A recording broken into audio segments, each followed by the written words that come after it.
Hi, and welcome to Quick Thoughts, where I sit down and talk for 1 to 2 minutes about a thought that's been on my mind recently. Today's thought is, where would I be if the pandemic didn't happen? When the pandemic started, I had just turned 13. I was in 7th grade and really didn't have much going on in my life. I would go to school, come home, read, and go to Magic the Gathering tournaments every Friday. I had some friends, but no one that I was insanely close to, and I never really hung out with them outside of school and Friday Night Magic. But then the pandemic hit. We were all locked in our homes, and I especially went nowhere during the first couple months of the pandemic. So what did I do? Well, I started a YouTube channel. This YouTube channel that you're watching right now, in fact. I committed to making daily videos.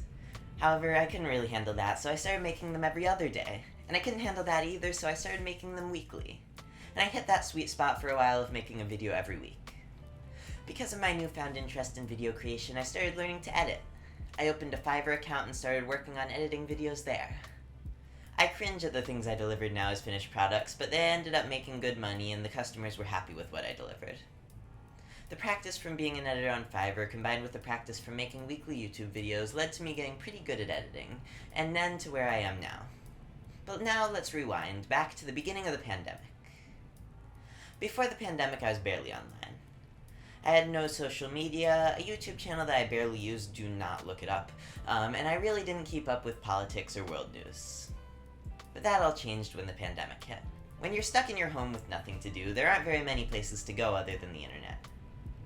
I signed up for Instagram to promote my YouTube and then slowly started filling in other social media platforms.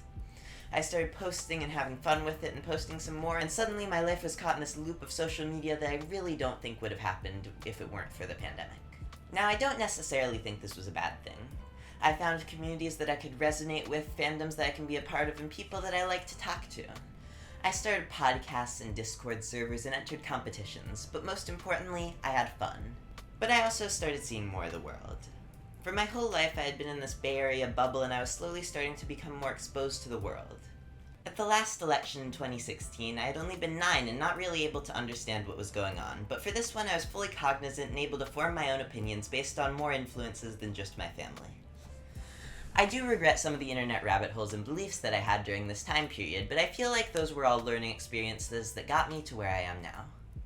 The pandemic has been an absolutely horrible time in the world, but sometimes I think back and think, where would I be if none of this happened?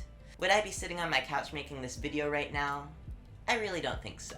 But I don't know where I would be. And that will never happen, and I'll never know. Thank you so much for watching. I write the scripts for these short thought videos all in one sitting and film them on the same day, so I apologize if it's a bit disjointed. Please tell me in the comments below if you want to see more of this series and what you think would happen to you if the pandemic never happened. I would love to hear your stories and critiques in the comments section. And with that, thank you so much for watching, and have an amazing rest of your day. Bye.